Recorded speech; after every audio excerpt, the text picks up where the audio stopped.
হয়তো নির্বাচনী মনোনয়ন কিংবা দলীয় পদ। নির্বাচনের আগেই এমন আলোচনা শুরু হয়েছিল বাংলাদেশ জাতীয়তাবাদী দল বিএনপিতে। নির্বাচন পরবর্তী সময়ে এই আলোচনায় যেন বাস্তবে রূপ নিতে যাচ্ছে।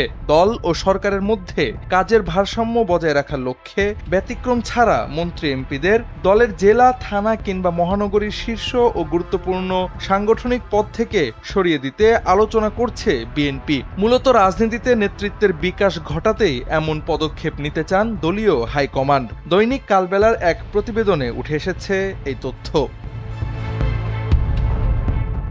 সংশ্লিষ্টরা বলছেন, আসন্ন সপ্তম জাতীয় কাউন্সিলে জেলা, মহানগর কমিটি এবং অঙ্গ সহযোগী সংগঠনের কমিটিগুলো ঢেলে সাজাতে চায় বিএনপির হাইকমান্ড। প্রথম ধাপে সংগঠনের শীর্ষ পদ থেকে মন্ত্রী ও এমপিদের সরিয়ে দেওয়া হতে পারে। এরপর ধাপে ধাপে জেলা কমিটি থেকেও বাকিদের সরিয়ে দেওয়ার সম্ভাবনা রয়েছে। 5+ স্টার রেটিং প্রাপ্ত দেশের সর্বোচ্চ বিদ্যুৎ সাশ্রয়ী ওয়ালটন এসি স্মার্ট কমফোর্ট এখন নেক্সট লেভেলে। আবার কেউ কেউ দলের সাংগঠনিক পদ ছেড়ে দিয়ে মন্ত্রী ও এমপির প্রশাসনিক কাজে সক্রিয় থাকতে চান। দলের একাধিক পদে না থেকে একটি পদে থেকে মন্ত্রী ও এমপিরা প্রশাসনিক কাজে মনোযোগ দিলে সরকারের গতি বৃদ্ধি পাবে বলেও মনে করছেন প্রধানমন্ত্রী তারেক রহমান।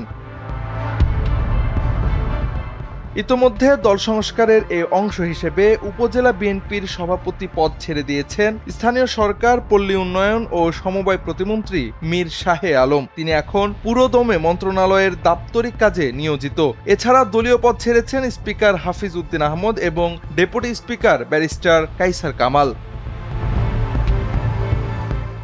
রাজনৈতিক বিশ্লেষকরা বলছেন, সরকার পরিচালনায় সফল হতে হলে দল ও সরকারের মধ্যে একটি সুস্পষ্ট প্রাতিষ্ঠানিক ভারসাম্য থাকা অপরিহার্য। মন্ত্রীরা প্রশাসনিক কাজ এবং অন্য নেতারা দল গোছানোর কাজে ব্যস্ত থাকলে ক্ষমতার অপব্যবহার রোধ করা সম্ভব হবে। তাছাড়া সরকার ও দলের মধ্যে পৃথক অনেক গুরুত্বপূর্ণ কাজ থাকে।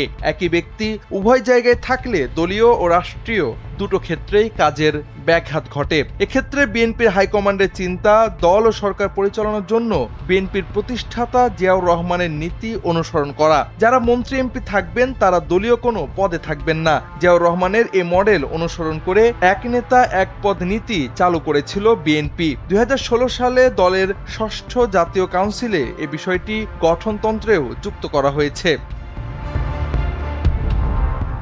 সব মিলিয়ে দল ও সরকারের কাঠামোর মধ্যে একটি সূক্ষ্ম রেখা ও নিরাপদ ভারসাম্য আনতে চাচ্ছেন প্রধানমন্ত্রী তারেক রহমান, যা দেশ ও দল দুটোর জন্যই দীর্ঘমেয়াদে উপকার বয়ে আনবে বলে মনে করছেন বিশ্লেষকরা।